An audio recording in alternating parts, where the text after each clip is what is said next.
Hey everyone, it's Adam Helfman from Hire It Done. Welcome to the podcast. Today is a really interesting, quick podcast where I'm going to teach you how to avoid 5 scams in the home improvement industry. Let's talk about the first scam. Scam number 1, the door-to-door scam. So you're sitting at home, the doorbell rings, a knock on the door, and you're like, wait a minute. Now, in today's day and age, let me just tell you, when someone's coming to your door, knocking on your door, that's why everyone has a Ring camera. But when you're getting a door knock, you're like, uh-oh, someone's here. Bill collector, something's wrong. When I was little, a long time ago, someone would ring the doorbell, knock on the door. We would run as fast as we can to see who was at the front door. I couldn't wait to open the door. But today, we live in a society that you got to be careful. So scam number 1 is what we call the door-to-door or the door knocking scam. Now, there is some sort of door knocking that is good and helps homeowners. However, the majority are unscrupulous and there's no good end to any of that. You get a knock on your door, you answer the door, and a gentleman says, "Hi, Mrs. Homeowner. We're doing work in your neighborhood and we happen to have extra material left over. My boss told me to find a neighbor that might want to use this, and we're giving a deep discount. Would you be interested in having me quote your driveway? We have all this blacktop sealer left over. We could get it done tomorrow." Now, there are 2 types of people. One that's a skeptic, and they're like, oh no, not a chance. This is too good to be true. Get out of here. Hopefully, that type of homeowner is the majority. Now, there are people who say, you know what? Explain to me what you want. They ask more questions. Yeah, that's okay. But remember, if it's too good to be true, it most likely is. But then the other side of the homeowner is, oh my God, I'm getting a good deal. I'm excited. I'm going to have the driveway seal coated and I'm going to pay half. So you invite the guy in, you meet him on the driveway. He measures it up and he's like, "Mrs. Jones, this is a $3,000 job, but today it's $1,500 because we have the extra materials. I need $750 deposit and then we'll be here tomorrow." And you're thinking to yourself, because remember, greed takes over. You're saying to yourself, oh my God, this is such a great deal. I better run and get the cash, And with modern, maybe it's a checkbook, maybe it's cash, maybe it's even a digital payment. But my point is, you, due to greed, give him the $750. And then he leaves. He tells you to be back tomorrow. Tomorrow comes. Tomorrow goes, and there is nobody. And then you drive up and down your street, the next street, the street behind you, and you look for a driveway that has brand new asphalt seal coating. And guess what? All the driveways are concrete. Or better yet, there isn't any asphalt that's been readily done in the last couple of days. You got scammed. How do you avoid that? Let's use common sense. If it's too good to be true, most likely it is. Ask the questions. When someone says we have extra material, we were doing work in your neighborhood, stop the gentleman right there and say, you know what, Mr. Contractor, give me the address. And on my way out later on, I'll drive by and I'll look and confirm that you did the work. If that person doesn't have the address right then and there, you already know that it's a scam. But he may say, oh yeah, I don't remember the exact address. I'll come back and give it to you. Oh, okay. He's never coming back, by the way. However, that's how you put a stop right to that.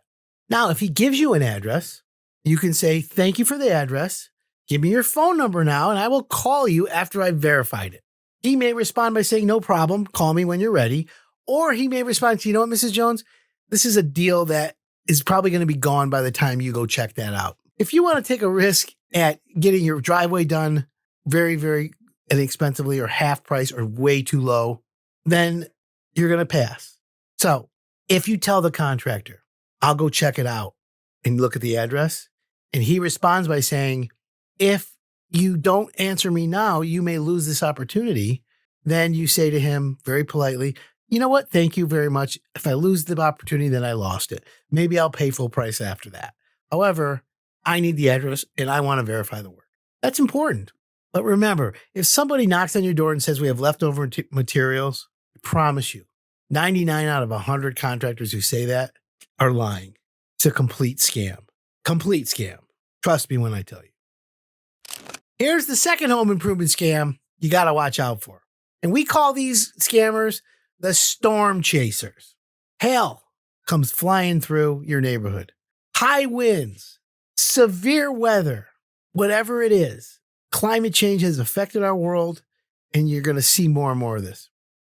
You will get bombarded with postcards, door knockers again, and people that are telling you, hey, we had hail hit your siding, broke the siding, or you'll get new siding. Your insurance company is going to pay for it. So you're going to get free siding on your house or maybe a roof. The point here is that's not how it works. You insure your house against these types of act of God, we'll call it. Severe weather, storms, hail, high winds, tornadoes, fire, wind, all of those items. You're insured for that. But the process that happens is you're responsible to call your insurance company right away, make a claim, notify them of something wrong. But also as a homeowner, you need to mitigate your damages. Mitigating your damages is part of your insurance policy. What does that mean? Well, mitigate your damages means that you as a homeowner have to take action to stop the damage. That's called mitigating your damage. You want to reduce the amount of damage that happens. So if a tree branch falls into your roof, that's a real claim. You need to call your insurance company, and they may come out with it. They may send a crew to your house to tarp it, put a tarp on your house, cut the tree branch out, things like that. Or you just go to hireitdone.com and find a insurance repair emergency contractor. We have those on Hire It Done. So you find it. However, if severe wind comes, hailstorm comes in, and you don't realize if it may or may not be in your neighborhood, but someone knocks on your door or you get a postcard and it says storm claims, get a free roof, things like that, that is a scam. The other thing is it's illegal to have them say, we'll pay your deductible. Any contractor that offers to pay your deductible is breaking the law. Remember that. So you have to be very careful, especially when there's a big storm. There are plenty of contractors that are legitimate. There are plenty of contractors that are ethical and will not do that. When your neighborhood has a storm or a neighborhood couple blocks down has a storm but doesn't hit you, they'll still come to you. They will go within a mile, 2 or 3 or 4 or 5 miles from the area where the storm hit and tell everybody they can that you're going to get a free roof, free siding. They're going to pay your deductible. You should worry because here's the thing. Do not sign a work authorization with the contractor until you know they're local, legitimate, and that your claim is valid. Not approved, but valid. And the reason why I say that is because there are times when insurance companies will come out and look at your roof, even though there's damage, and they say we're not approving the claim. And there's 100 reasons why. So finding a contractor who can respond after a storm is one thing. But if a contractor is proactive and comes to you, knocks on your door, sends you a postcard, or whatever it may be, that's when the defenses have to go up. That's when you have to ask the extra questions. And you have to call your insurance company and tell them, hey, I got a guy here who claims that he'll get my claim handled. You got to be careful. There are many opportunities and many other avenues for you, the homeowner, to get the insurance company to pay for a claim if it's legitimate. And it must be legitimate. There's no insurance fraud. You go to jail. Remember that. We don't do that here. We don't condone that here. And we don't want you as a homeowner to fall for any of those prey or any of those scams. Remember that. If they chase it after a storm, you tell them, thank you very much, get their information. And at that point, you call your insurance company and you'll follow the protocol from there. That's storm chasing. Scam number 3, high pressure sales tactics. Now this, my friends, is prevalent throughout the industry. Okay. Let's go to the window industry. You want to replace the windows in your house? You call a window company. First thing on the phone, the person on the phone says, hi, Mrs. Homeowner. We would love to come out to your house. However, we require both decision makers to be there. Now, with today's society, you don't have to have both decision makers. I know a lot of contractors are like, nope, we're not coming out unless you're both there. My recommendation to you is to say to them, okay, thank you. We're going to pass. We're not going to do business with you because we can't have both people there. You got to understand something. We live in a dual income society. Homeowners both work. You and your significant other to afford it. Just being alive today is expensive. You both work. And a contractor should be able to respect that. And he should be able to say to you, the homeowner, Mrs. Jones, I'll tell you what, we'll come out, we'll meet with you. You'll share the information with your significant other, and then we'll agree to come back and answer more questions, or we'll agree to get started. It's up to you. You're the boss. Remember, it's the golden rule. We've talked about this on the podcast in the past. He who has the gold rules. You're writing the check. You're in charge. So if they say we're not coming out until you're both there, not happening. Remember that. Now, high pressure sales tactics. When you're at home and the contractor's there and he's educating you on the windows, double pane glass, low E coating on the glass, argon gas in between the panes of the glass, welded corners out of virgin vinyl, all the bells and whistles. And an hour and a half later, you've got the price. And you have 22 windows in your house, and the price is $35,000 for 22 windows. Boom. Sticker shock. And there's all types of conversations that the contractor will have with you to try and see if that price is where you want to be. In fact, sometimes before they give you the price, they say, you know what, Mrs. Jones, I got your price. I wrote it down, and he covers it. He covers it with his hand. He says, I just want to ask you, have you gotten other quotes before? Do you have an idea in your head what this might cost? Now, I'm going to say this. I always want homeowners to be honest with contractors and tell them, yeah, I was thinking it's $1,000. I was thinking it's $10,000, whatever the number is. He'll either laugh at you, he'll either say, okay, or he'll be like, it's impossible. Now, things are way more expensive today than you think in the past. I want you to know that. So when he covers the price and asks you, I would say this to the contractor. Mr. Contractor, you're the expert, I'm not. I don't know what it costs. That's why I called you out here. And I heard you have a good reputation. I saw your ad. You said you're giving a deal, a sale. I'd like to see your best price right now. And then let him do the talking after that. That's important. And let him see the price. So now, this is where it's time for you to be honest. He gives you the price, $35,000 for 22 windows. Single hung, double hung, door walls, casement windows, all kinds of windows for your house. Tell him what you feel. Be honest with him. Say, you know what, Mr. Contractor, $35,000? That's way outside of what I was thinking. He's going to answer two ways. One, he's going to say, okay, I respect that. What were you thinking? Now, at that point, you should be honest with him. If you had a number in the back of your head and you had 22 windows, maybe you were thinking $11,000, $500 a window for the 22 windows. And his reaction is going to laugh. He's going to be like, oh my God, are you kidding me? That was the prices 30 years ago. So at that point, you can either wrap it up and say, Mr. Contractor, it looks like we're not going to be able to be a match. Thank you for your time. I apologize, but this is way more money than I thought. And then the contractor is going to respond a few ways. Well, would you like to finance this? What kind of payment are you looking for? And that's a trick, and it's tricky. However, financing works. And if it's a payment you can afford, great. But how many years? How far are they going to stretch that out? This isn't a mortgage. These are windows for your house. And then he may say, I'll tell you what, Mrs. Jones, what if we could do this for less money? I might be able to call my manager and ask him for a special one-time only deal to lower the price. I think I might be able to get you at $35,000. I might be able to ask him for a 20% discount. Okay. That's $7,000. So we're going to go from $35,000 to $28,000. If I can get him to approve that, are you, Mrs. Homeowner, ready to get going? Are you ready to say yes? And that's when the pressure, the anxiety in your chest, your stomach starts to get queasy. You're uncomfortable, starting to get a bead of sweat. The guy has been there for almost 2 hours now. And he asks you permission to go outside and call his manager for a 20% discount. Now, here's what you do. You say to him, I'm not so sure that I'm okay with that price. However, go ahead, call your manager and see if he will allow that. I'm not sure I'm ready to commit right now. And if you don't want to give him the price and get the reduction, I understand. We can call it a night right now. And we can part ways. We're not a match. I promise you that the salesperson is going to go out there and make that call. Now, let him do it. Let him go. As soon as he goes out on that porch, lock the door. Dead bolted. If he has any material in the house, pack it up for him walk out the garage, put it on the driveway because he's not making a phone call. He's out smoking a cigarette, looking at his watch, pacing around.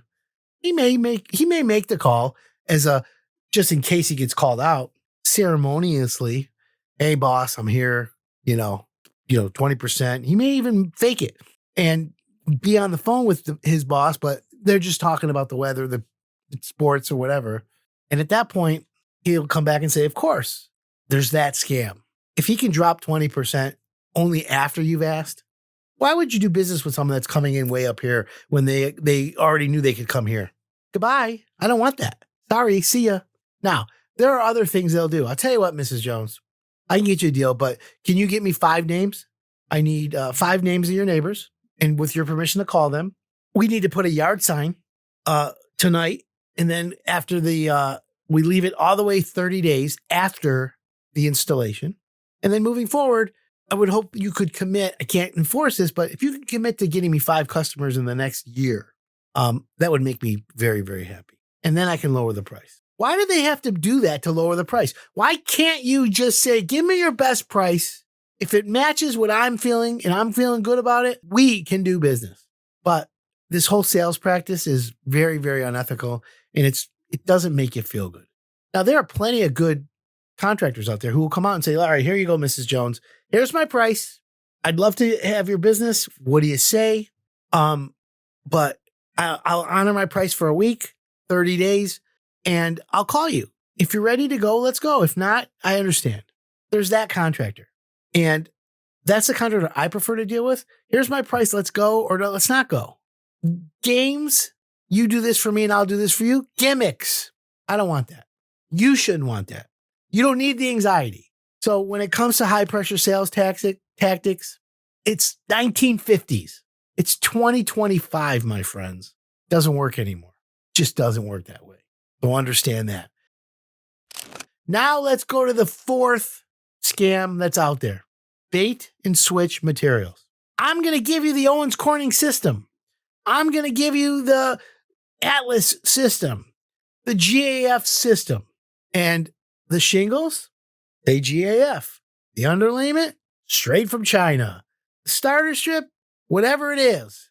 If it's not all the brands, it's called bait and switch. It's very prevalent in the roofing industry. Okay. What other products are there? Plumbing. You buy a big white jetted tub by Kohler, and the contractor says, you know what? I went to the supply house. That Kohler tub's not made anymore, but here's a generic version. It's the same shape. Everything's great. We're going to use this instead, and it's in stock. Are you kidding me? How do we know the drain's not brass? It could be plastic. There are 1,000 parts that cheapen it up, and you won't know. And you were name brand. You were sold this job on a name brand. Don't let them bait and switch. Names and model numbers. And never, ever let them put Kohler tub or equal, Delta faucet or equal, or builder faucet or equal. What does that mean? No.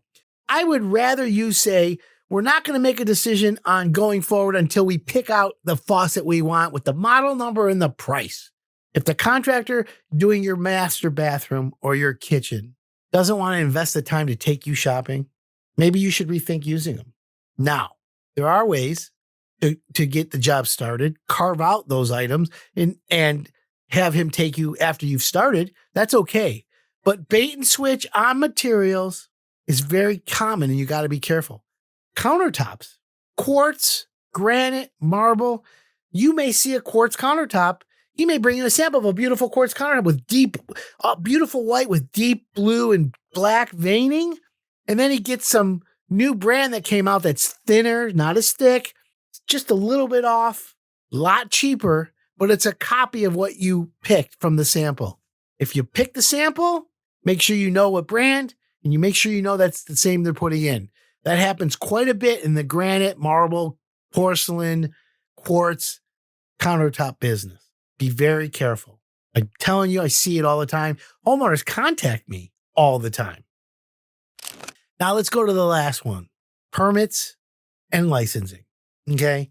There are many, many contractors who will say to you, Mrs. Jones, you don't need a permit. We're not doing permitted work. The state of Michigan and many other states around the country have requirements. certain amount of money. If you spend over $600, you need a permit. Things like that. What I would do is say to him, I've been told that permits are required. Now, if you're a homeowner who wants to break the law, I'm not going to stop you, but you're risking quite a bit by not pulling a permit. If you finish your basement without a permit, without an egress window, and then sell your house and you put it in the listing agreement, finished basement, new finished basement, and then you go to the city, you see there's no permit, you don't know if they've followed code. That hurts the value of your home, does not help it, and will also hurt the purchase price. So you've got to be careful and you've got to check those things out. Permits are a necessary evil. It also gives a fresh set of eyes on the project that are independent, besides you, your significant other, the contractor, and everyone else. The city comes out and they look for things that are the code. Now, licensing. You don't need to be licensed to do this. You don't need a license for that. I always say hire a licensed and insured contractor. It's important that you do. And I said two things, licensed and insured. Licensing is a regulatory thing that you have to do, take a test at the state, licensed builder, licensed contractor, maintenance and alteration, plumbing, electrical, heating, they all have to be licensed. But it's important. You can't pull a permit without a license. And don't ever let the contractor tell you to pull the permit. Every municipality allows a homeowner to pull permits, a homeowner permit. No. Because once you pull a permit as a homeowner, you're responsible for everything, not the contractor. Don't do it. Stop. Permits and licensing. It's very important.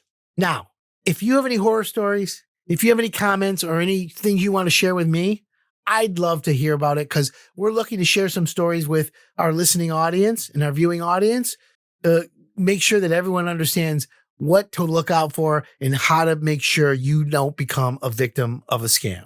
Thanks for tuning in. I get it, that's for us. What you got?